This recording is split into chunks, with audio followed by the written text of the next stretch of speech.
Welcome to day 243 of the New Way. I'll read Mark 12:41 through 44.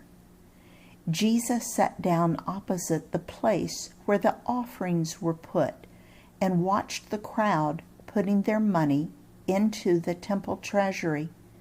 Many rich people threw in large amounts. But a poor widow came and put in 2 very small copper coins worth only a few cents. Calling his disciples to him, Jesus said, "Truly I tell you, this poor widow has put more into the treasury than all the others. They all gave out of their wealth, but she, out of her poverty, put in everything, all she had to live on." And I'll read Luke 21:1 through 4.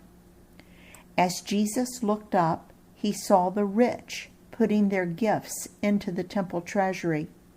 He also saw a poor widow put in 2 very small copper coins. "Truly, I tell you," he said, "this poor widow has put in more than all the others. All these people gave their gifts out of their wealth, but she, out of her poverty, put in all she had to live on." Many people give God whatever is left over after they spend what they need and want. But some followers of Jesus are tithers. It's sometimes called percentage giving. Percentage giving helps us to remember to give to God's kingdom regularly and proportionately to the amount He gives to us. In giving Him the first percentage reminds us that He is our number 1 priority. If you ever have the chance to read the biography of R.G. Letourneau, do so, or look him up online.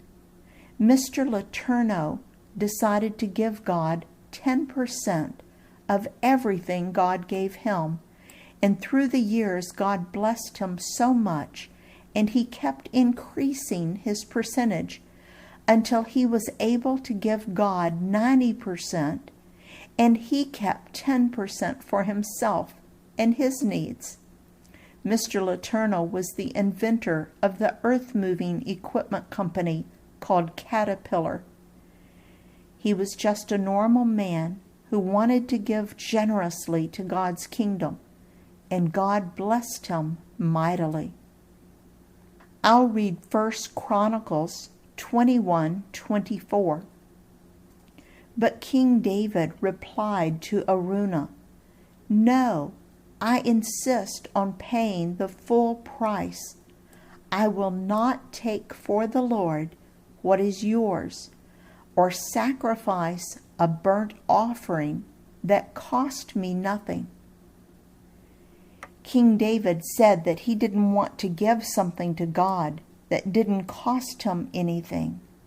He recognized that giving of our surplus wasn't as satisfying as sacrificial giving. If you want to read the whole story, it's 1 Chronicles 21:18 through 26. Now let me read 1 Samuel 15:22. But Samuel replied, "Does the Lord delight in burnt offerings and sacrifices as much as in obeying the Lord?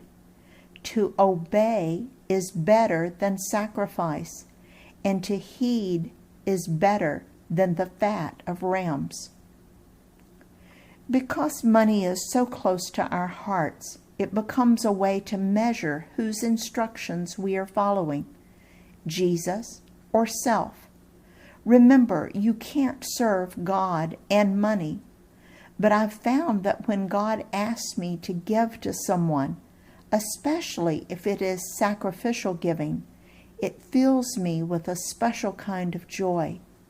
It's like I get to share in God's work, and that's very satisfying.